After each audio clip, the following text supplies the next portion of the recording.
Council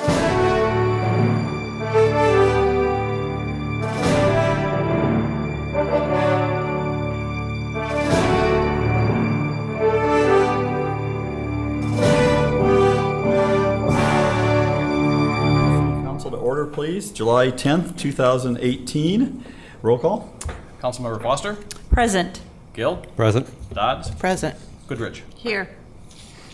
Okay, all council members except for Gross are present, as is the mayor and city clerk and acting city administrator and also city engineer and legal staff and several staff in the audience as well. I would entertain a motion to approve the agenda.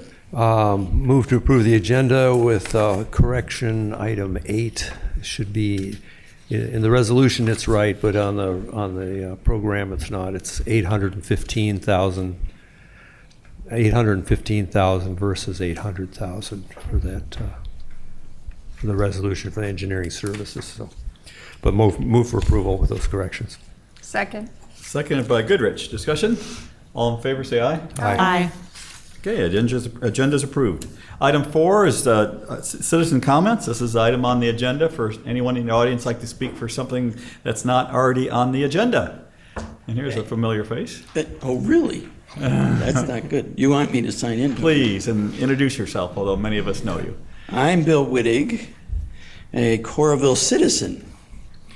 I'm not here representing my real estate interest.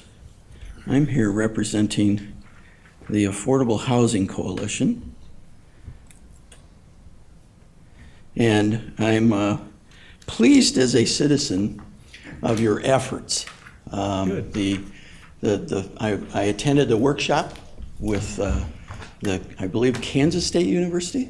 Yes. Is it Kansas State? Yep. Mm-hmm. Kansas State, and was really enthused by all of the blue markers that were on the wall with affordable housing.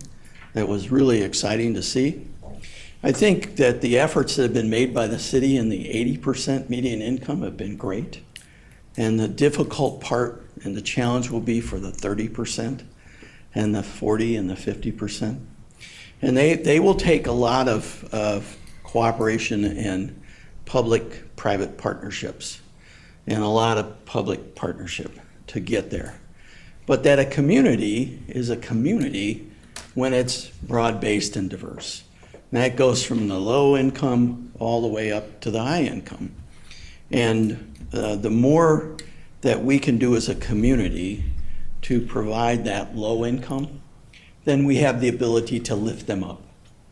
And we need to integrate them into the community so that they can see what is around them that will give them success and motivate them for education and better jobs.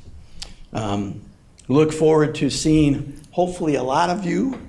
I know I'll see Dan tomorrow night at the Union, where I believe there might be some brews served for people to enjoy. And I'm looking forward to the young people's, they said they were going to have 5 to 7 concepts. I'm trying to figure out how they could come up with that many ideas. 7. But It'll be 7. 7? Fantastic. Well, that'll be very interesting. That maybe the 7 to 9 is really needed to have enough brewskis and to see 7 concepts. So I just want to, as a citizen, encourage you to continue in this process, because it's a really important process. And I know one thing that ICAD would talk about is, as they try to recruit employers, that affordable housing is a big component of recruiting employers into our area and helping our local employment grow by having affordable housing. That's it. Thank you very much. Okay. Thanks. Thank you. Thanks, Bill. Yeah, I'll just comment on your comments and just say that I too am really proud of what we've accomplished as a city.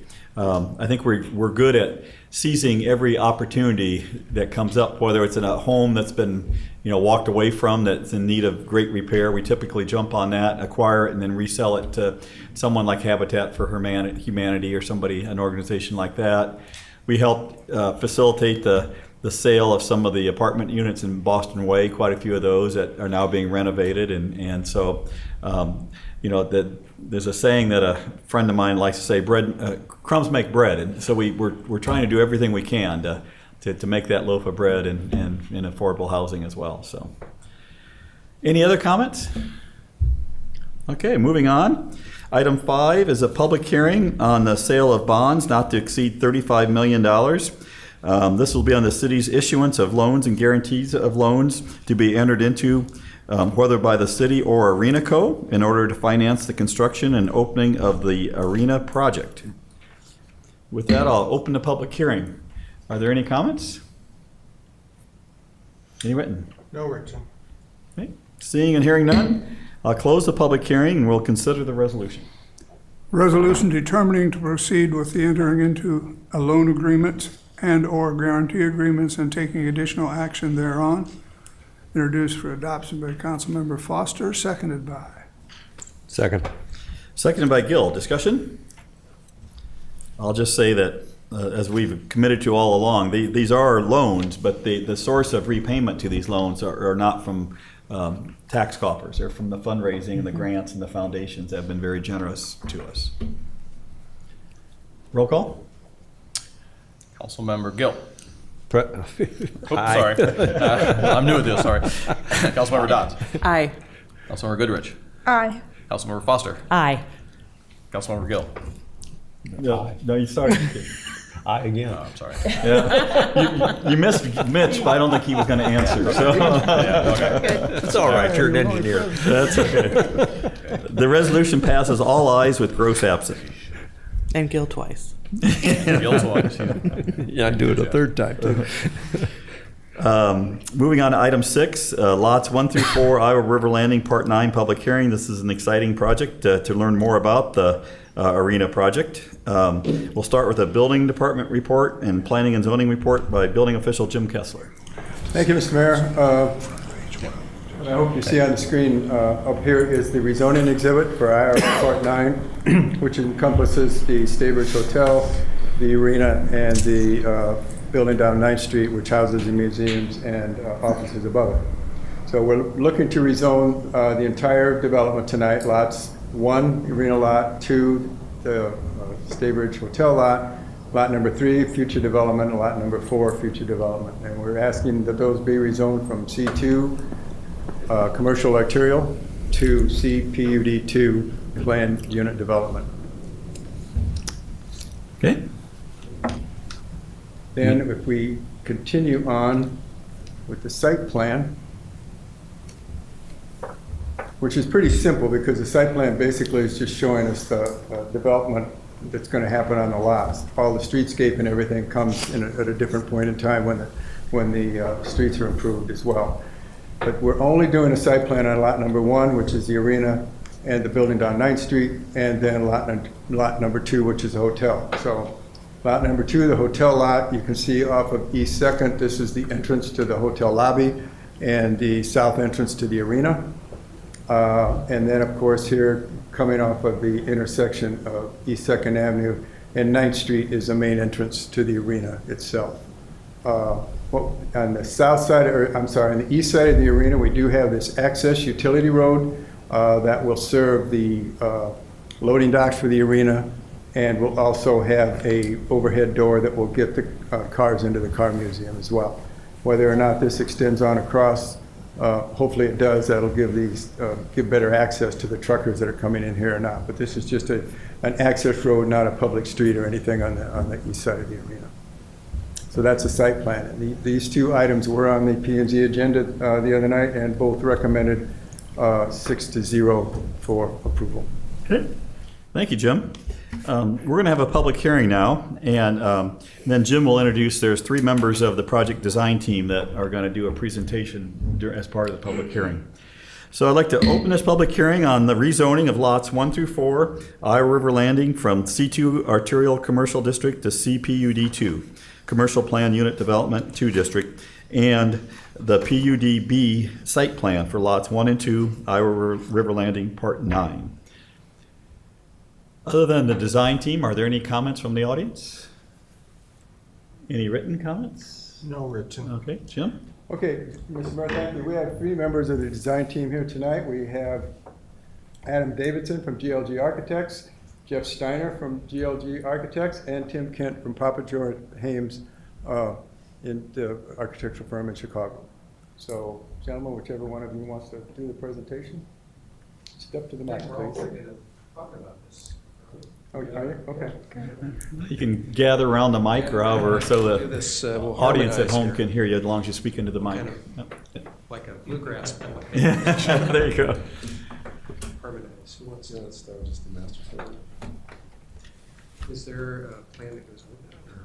Let me see if I have, thought I had a floor plan of the arena here, guys. While we're waiting, I just wanted to note an interesting thing and an amazing thing, that it's been exactly 10 years this month since we first started working on the master plan at IRL. And it's incredible to me to see the progress that's happened out there, and excited to see that we have more coming. These buildings are designed to fit in with that master plan that we've been developing the last 10 years. And we have in this view, we're looking at the entrance to the arena that is facing the intersection of 9th and 2nd. And it's, do you want to talk a little bit about this entry? Sure. It's Jeff Steiner with JLG. In general, the buildings are picking up on the intent of the master plan aesthetic, and that is the old warehouse look. You'll see that it's very consistent with that. Perhaps the exception is the arena entrance, which evidently has a little bit more of a contemporary feel to it. It has extensive glass, cleanly detailed with a canopy, and it also most pronouncedly has the yellow panels as the accent to add a vibrancy to the arena entrance that's appropriate for an arena venue. Just continue. The North Retail on your left-hand side is primarily brick. It does have some black metal. The brick has some detail to it that's consistent with an old warehouse look. The black metal banding above the glass at the first level, the retail. That's the hotel. Let me try that, yeah. This is the hotel. There you go. There we go.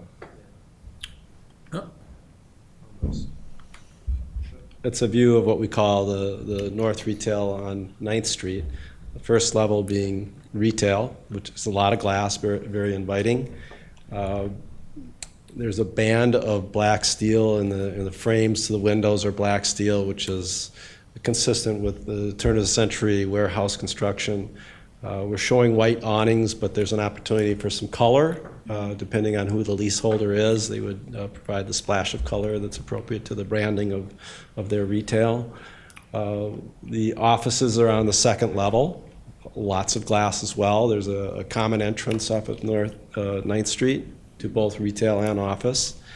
And we're currently exploring doing a rooftop deck that has areas of green roof as well as hard surface patio, and that would be accessible to the public. And the green roof area would also be used to its advantage in terms of stormwater management.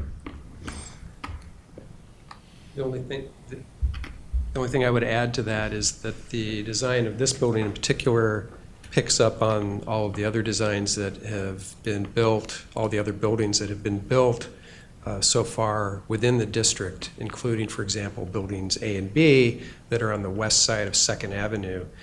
You'll notice a certain rhythm and scale that is consistent with a very pedestrian-friendly experience, and we felt that that was really important to continue as a theme within the district and set a tone for the character of 9th coming in from 1st as you move down 9th toward the hotel and the convention center, and that we have a consistent scale and quality about it for everybody that's a pedestrian in the space. Perhaps the next view would be of the hotel. That's just a night shot of the arena close in that shows the canopy and the excitement, I think, generated by having the interior lit and all the glass and seeing activity from the intersection going on within the arena. You had it a second ago. On the Keep far- going, far Yep, right. Far right.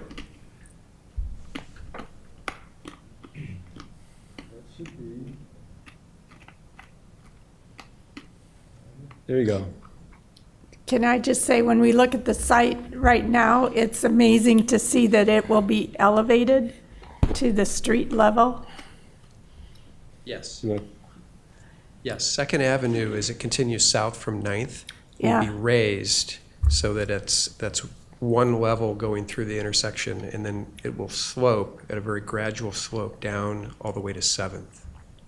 So it will eventually all be one surface. Yeah, that's neat. And the hotel is designed to integrate closely with the north retail and office building architecture. Lots of brick again, warm reds and brown tones for the brick. There is some accent banding of a beige brick you can see at the upper levels. The vertical bays, kind of reminiscent of urban row housing, that would be clad in a metal panel, a soft gray metal panel. The first level, again, is a lot of glass to be very inviting.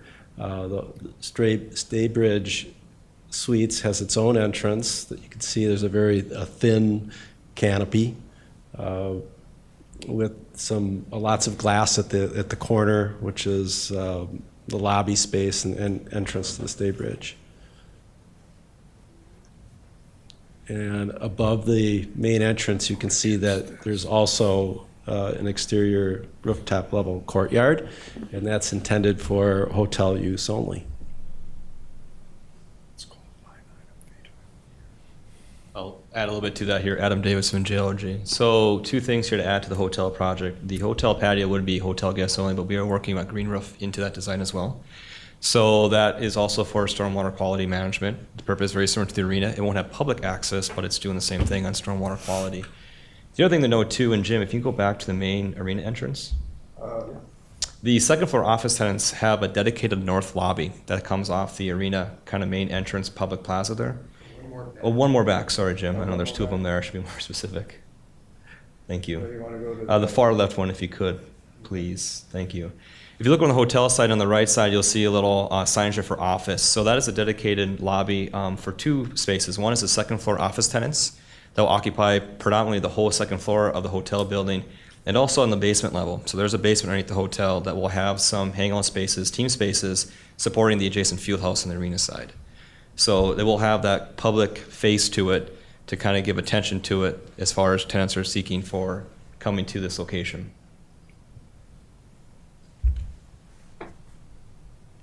And the hotel will be 3 floors of rooms, 99 rooms? You got that right, yep. So top 3 floors where you see the horizontal banding are all guest room floors. There's 99 rooms. They consist of primarily double queens and kings, suites, and 1-bedroom suites up there. And then the first 2 levels of the hotel will have retail tenant space on the first floor. There's approximately 8 planned tenant spaces, anywhere from about 2,000 to 1,500 down to 1,500 square feet. The office will have about 6 tenants planned for at about 2,500 to 4,300 square feet. And those are just tentatively planned. That could change over time, but that allows us to design to whatever future tenants regarding mechanical spaces and things like that. But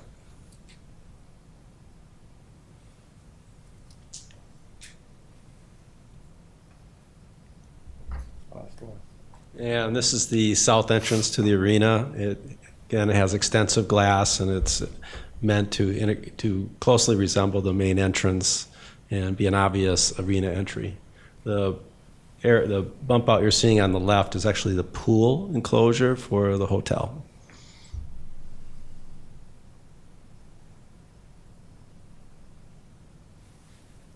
That's all the slides I've got up. that's it. I said, that's all I've got up, all the I slides. don't know if you have a couple of floor plans. Did we want to look at for the I arena? did have, I'm gonna try to find them for you. Here we go. Okay.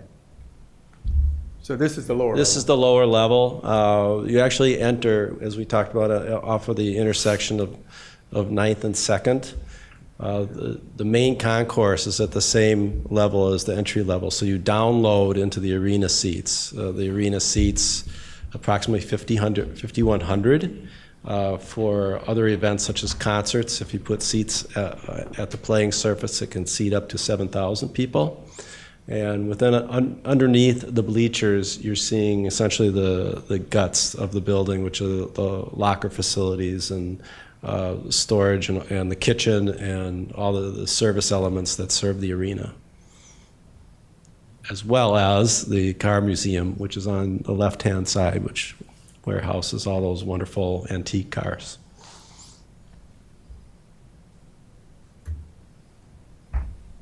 And we're back up to the concourse level, so you can see it up on the right-hand side as you enter into the arena. There's a fairly generous lobby, and that's the ticketing area. And from there, you enter into the concourse of the arena, and you can circulate all the way around the perimeter of the seating. And as I said, you download into the seating, which is most convenient, and all the concessions are located at the main level concourse level.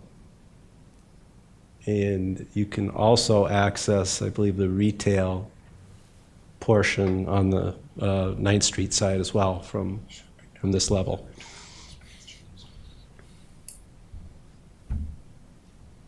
Go to the field house. And maybe you can speak to the field house levels. I can speak a little bit to the field house. So the field house level has really a primary access from the south, and you can see there's a stair tower elevator. Jim, if you back up one floor, back to the lower level, if you could please.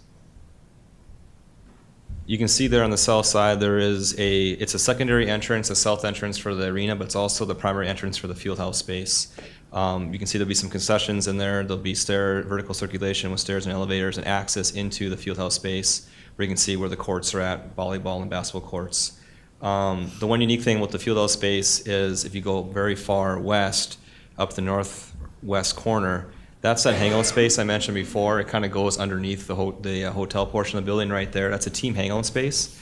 That there you can access vertically up to the north lobby, which goes out into the arena plaza. And that's basically another exit for the field house space on that side. And there's also accessible to the arena services and core spaces on the lower level for the field house at that south area too as well, where you come in. And that's the connection piece there.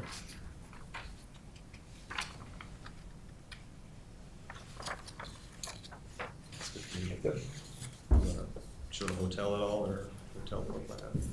I don't know if I have that. I don't believe I even have one. You should have it with the submittal. There was 4 plans for hotel. Okay. Kind of goes over the same thing. If you want to see that.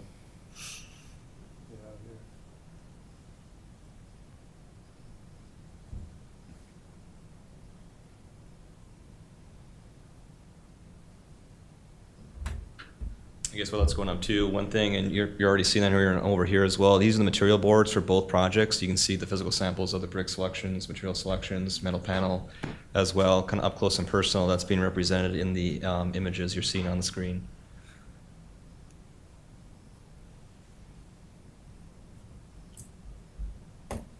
There you go. This is an old one. I think this is the ones I have. So. Should be a newer one that was on the 19th, but we can probably walk through this one though. And we have a newer one that was submitted. So it's not that different. We just break out the tenant spaces. If you zoom in, if you can, Jim, this is the basement level of the hotel building. On the far right in that kind of dash out area, that's the hang space, the team space, the field house they keep representing. The majority of the space in the basement right now is a leasable space, but it's mostly designated as of now anyways, kind of for future storage and support to the field house. It hasn't been quietly defined at this point. On the far south side is going to be where we have a stair elevator core, a laundry facility to support the hotel, and then also the main electrical and mechanical rooms to support the building as well at the basement level. The first floor, everything on the far south is going to be hotel common spaces. And there you're going to have the lounge spaces, the dining spaces, registration, check-in. You're going to have pool fitness areas, and you're going to have meeting spaces in there as well.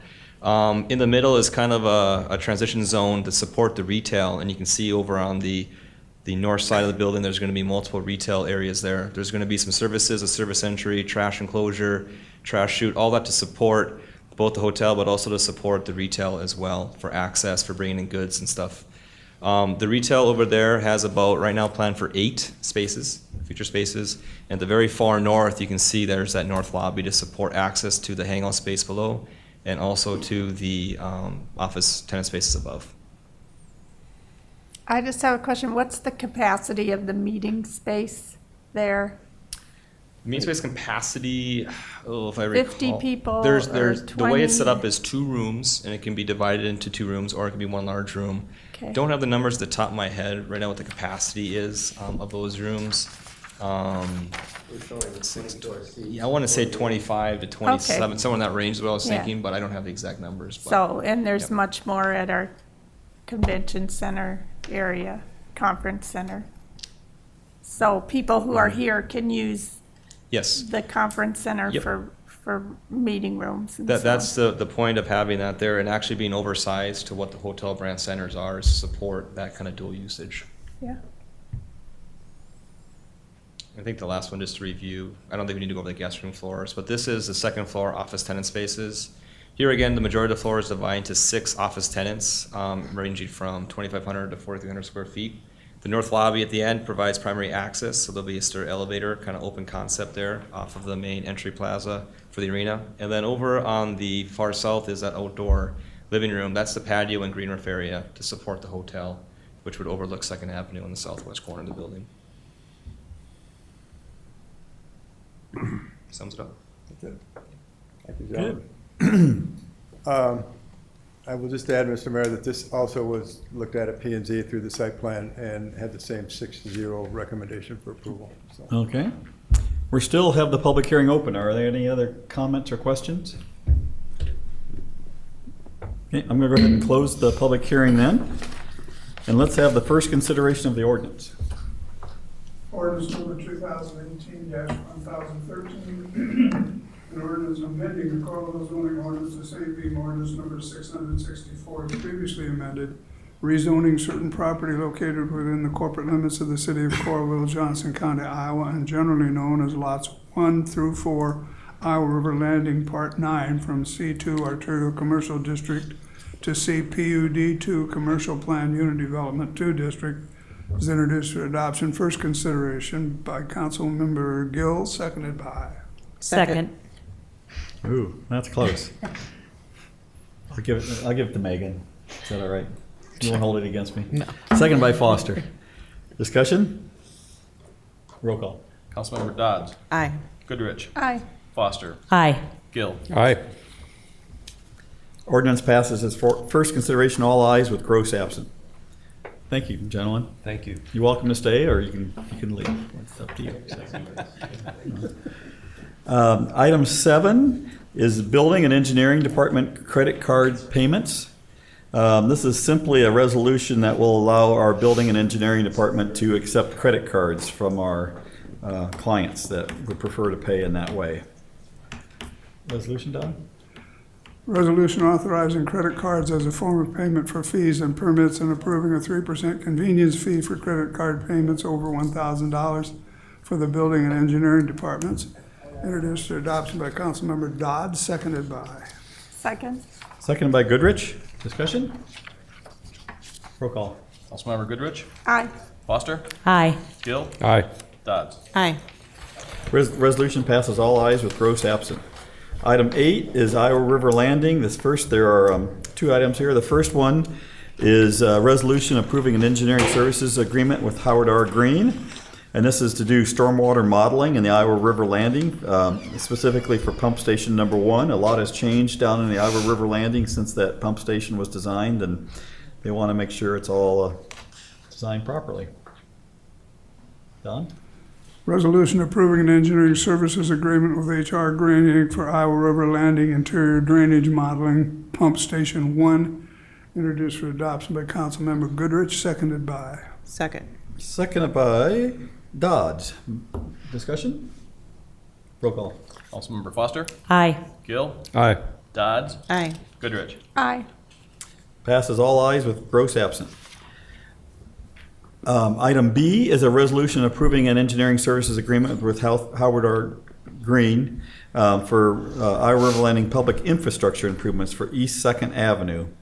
This is for the final design of the public infrastructure improvements and streetscaping. And as was noted earlier, it's not to exceed $815,000. Resolution approving an engineering services agreement with HR Green Inc. for Iowa River Landing Public Infrastructure Improvements, East Second Avenue, 2018. Introduced for adoption by Councilmember Foster, seconded by. Second. Seconded by Gill. Discussion? Roll call. Councilmember Gill, Aye. Dodds, Aye. Goodrich, Aye. Foster. Aye. The resolution passes all ayes with Gross absent. Item 9, 2018 Build Grant. This is a resolution supporting the authorization of a submission of a grant to the U.S. Department of Transportation for the reconstruction of the First Avenue Interstate 80 interchange. The total project is approximately $33 million, of which this application would cover approximately $20 million, and then we require a local match of a little over $13 million. I'll mention that today the Iowa Department of Transportation Commission met, and there was agreement for them to provide that local match, support the project and provide the local match of the $13 million. So local means state. Don? Resolution of support and authorizing submission of a 2018 Build Grant application to the U.S. Department for the reconstruction of First Avenue and IA Interchange Exit 242. Introduced for adoption by Councilmember Gill, seconded by. Second. Seconded by Goodrich. Discussion? Roll call. Councilmember Dodds, Aye. Goodrich, Aye. Foster, Aye. Gill. Aye. Resolution passes all ayes with Gross absent. Item B is a resolution approving an engineering services agreement with Howard R. Green to do computer modeling, traffic modeling, and benefit cost analysis that's required for this application. Resolution approving the engineering services agreement with HR Green Inc. for the Interstate 80 First Avenue Building Grant application. Introduced for adoption by Councilmember Dodd, seconded by. Second. Seconded by Foster. Discussion? This, the plan on this is going to be very unique. I think there's only 2 or 3 of these in the United States, these type of interchanges, so it'll be fun to watch this thing being developed. Roll call? Councilmember Goodrich, Aye. Foster, Aye. Gill, Aye. Dodds. Aye. Resolution is approved, all ayes with Gross absent. Item 10, Speed Zone Amendment. This is an ordinance that would amend Chapter 63 of our existing code that would change the school speed zone to 25 miles an hour instead of 35 miles an hour for the Norman Borlaug Elementary School off Kennedy Parkway. So this is actually on... This is on Camp Cardinal Boulevard. Cardinal, Yeah, it's actually on Cardinal. Camp Cardinal Boulevard, Right. around this intersection with Kennedy Parkway, around the Borlaug School. So how far north does it go? I'm not sure. It'll go north and south of the intersection both ways. Iowa State is going to approve the same ordinance as we are, and so it's whatever is required by the MUTCD for that So speed it's limit. 20, okay. Yeah. 25 all the way, okay. And it would be this speed, 365 days, 24 hours a day. Yes. That's our policy, is to do around the clock speed limit, so there's no issues with time of day or days of the Right. week or months of the year or whatever. So it'll be 24/7, 365. Yeah. Good. Done? Ordinance number 2018-1012, an ordinance amending Chapter 63 of the Coralville Code of Ordinances 2011 as previously amended regarding the speed limit on Camp Cardinal Boulevard. Is introduced for adoption. First consideration by Councilmember Goodrich, seconded by. Second. Seconded by Dodds. Discussion? I actually just have a question. Someone asked me about our policy regarding seasonal speed limits. So it is the city's policy that all speed limits stay the same in school zones? Yes. Okay. The concern was that, for instance, if you go to other communities, they'll say, certain time frames, like Yes. 7 to 9 in the morning and 3 to 5 in the afternoon. Well, then, that's okay for Monday through Friday, but then you have the weekends during the school year, and then you have the summertime when there's no school, and also you have events during the year in the evenings, on Saturdays, and so to us, it just seems more consistent to have a speed limit that's, again, around the clock, all year long, and so that way people are aware that this area is always 25, and so they're know to slow down, and so it's not, you don't have to think about, well, what day is it, or what time is it, or, so it's just a full-time speed limit reduction.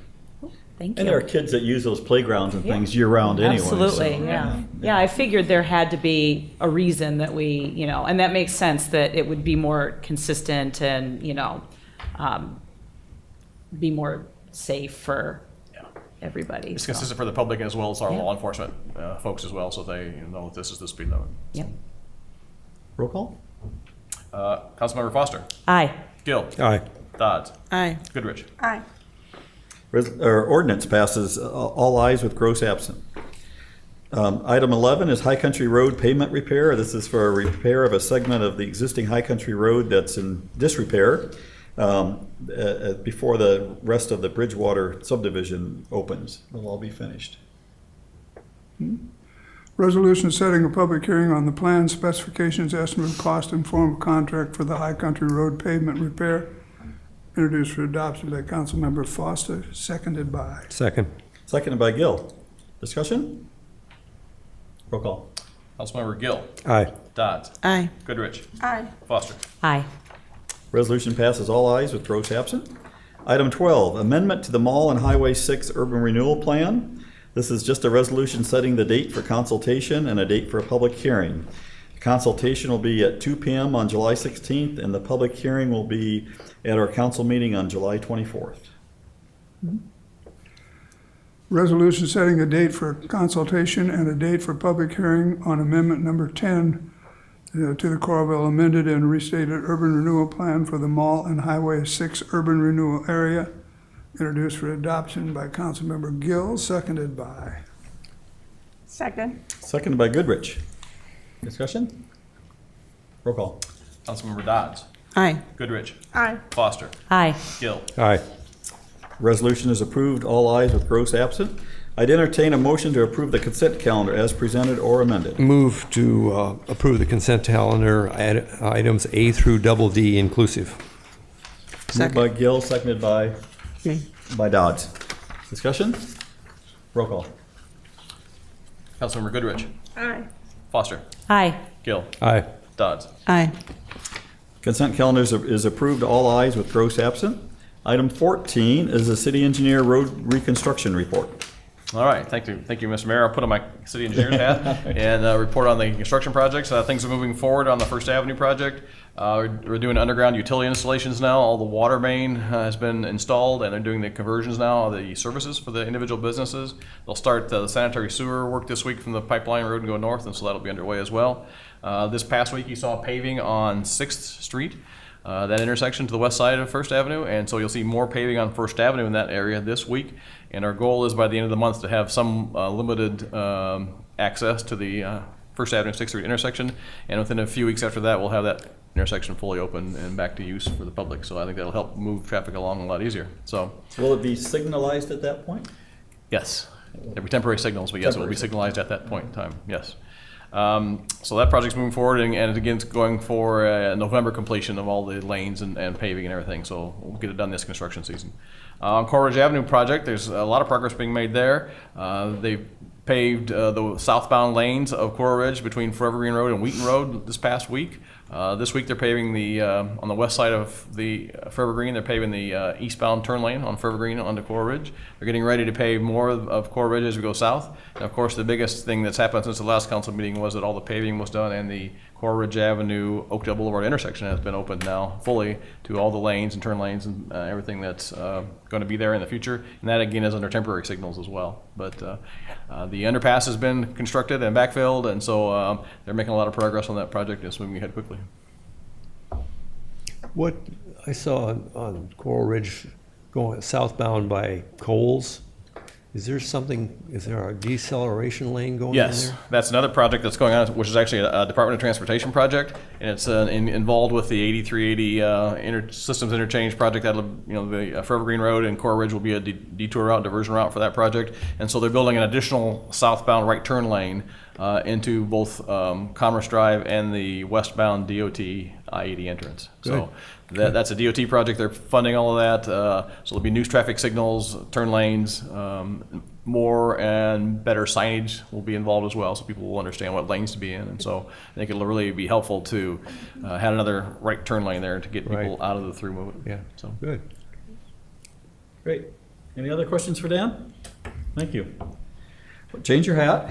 we're gonna have. And item 15 is the acting city administrator's report. Thank you. I only have one thing to really report, and I just want to report, as was mentioned earlier, tomorrow night, actually here at City Hall from 4:30 to 6:30 is a presentation of the Southeast Commercial District plans that have been generated by the Kansas State University grad students. Our technical assistants to the brownfield, so this is a free service to us through the brownfields, to the EPA. And so they came in May, as was mentioned, and had an open house and got a lot of good ideas. And so they've gone back, and since that time they've been working on ideas to improve and upgrade and redevelop that area. Southeast Commercial is actually the area around First Avenue and Highway 6. And so again, tomorrow night from 4:30 to 6:30 is a public formal presentation here at City Hall. And then from 7 o'clock to 9 o'clock at Reunion Brewery on Highway 6, they're going to have an informal presentations where they'll have all their 7 presentations there, and people can come and it's an open house format, and people can just kind of talk to them individually and talk about their ideas and get input as well. So we would encourage everyone to attend either or both of those events tomorrow night. So if I understood you correctly, Dan, for the one here in this room, it'd be best to get there as soon as possible. Yes. At 4:30 because there'll be a Yes, formal presentation. It is a formal starting. presentation at the meeting here at the City Council chambers here at City Hall. The 7 to 9 p.m. is open house format, so you can just kind of Drop come and in, go drop at your out. leisure. Yeah. Okay. Yep. Thank you. Anything else you'd like to report? No, thank you. Okay. That's fine. Mayor's report, I only have one item. That's just to thank the many people and many businesses that made our Fourth Fest so successful this year. By all accounts, it was perhaps one of our best, probably our largest attended concert, and certainly looked like the same for the parade. And this is not possible without great financial support from our business community and volunteers that come out and provide a great deal of labor and planning and assistance. And actually throughout the year, this is a year-long process to raise money. We do not use tax monies to pay for fireworks or the concerts. It's all money that's raised throughout the year. So it was a great festival. I just want to thank so many folks that have been involved throughout the year to make it possible. City Attorney's report. You know, I was kind of excited and pleased when I learned that Kevin wasn't going to be here because I thought I would have Ellen sitting beside me. So I was disappointed, but Dan said he's also disappointed. Nothing else, thank you. Okay. Thank you, Don. Committee and council members report. Megan, since you're down there by yourself, we can start with you. Well, I just want to echo your sentiments, just saying thank you to everybody, the staff, the volunteers, the sponsors, and of course the people that came to the parade and came to those events and braved the heat. I think that I've finally rehydrated after the parade. It was really hot, but it was a lot of fun, and I had so much fun at the Rick Springfield concert. It was a blast. So thank you to everybody who came out to celebrate with us. When we were passing the bucket at the fireworks, gathering donations, we all kind of talked about how we'd heard so many stories from people who have literally come from all over the world to enjoy our 4th of July celebration. I think Kelly spoke with a gentleman from Malta who was here last year but came back this year because it was so much fun.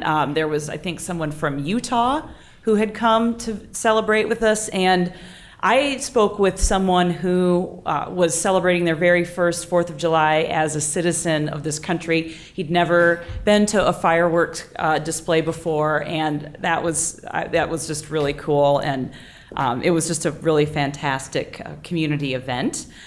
And then one other thing, speaking of community events, tomorrow night, Film Scene is showing the documentary about Fred Rogers, and it's called Won't You Be My Neighbor? And they are hosting special community showings of the film where they invite residents of certain areas to attend and connect with their neighbors. And tomorrow night is the Coralville showing. So I won't be able to attend because I'll be at the open house and at the presentation, but my husband is taking our children, and I've heard that it's really fantastic. I really encourage everybody to attend. I have heard that it's a bit of a tearjerker, though, so make sure that you bring your tissues with you, but it should be, hopefully I can catch it another time. So anyway, that's all I have. Thanks. Thank you, Megan. Let's go down the line. Tom? I have nothing, thank you. Okay. Jill? Thank you, Mayor. Well, knowing that I was busy tomorrow night, I went and saw the documentary last night, and it was amazing. So I encourage everybody in Coralville to head out, get your tickets early. It's been sold out every night that it's been there, so well worth your time. Also, I wanted to mention that, just to remind everybody, 2 weeks ago, we had a good discussion with massage therapists with the changing of the ordinance. Since that time, they met with our city attorneys and talked about different changes that they would like to see in the ordinance. So we will be discussing that at our July 24th meeting for those who would like to weigh in. And that's all I have. Okay. Lori? Okay, thanks. We had, our family were involved in the 4th of July about everything that you could be. It's so great to have company come during the 4th of July because there's lots of things to do here in Coralville. So we had a great time, and thank you to everyone who was involved in that.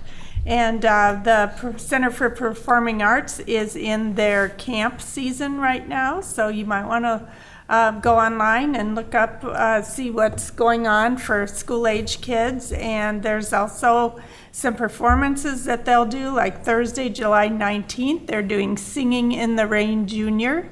And then again, a couple other days later. And just some really fun things, one way or another, we can be involved at the Center for Performing Arts the rest of July. So, thank you. Yeah. Thank you, Lori. Anything from the clerk? No, enjoyed the 4th of July, and Kevin Burke got a well-deserved proclamation. Yes, he did. Yeah. Congratulations to Kevin. Yeah. Motion to adjourn. So moved. Moved by Gill, seconded Second. by Goodrich. All in favor, say aye. Aye. We are adjourned.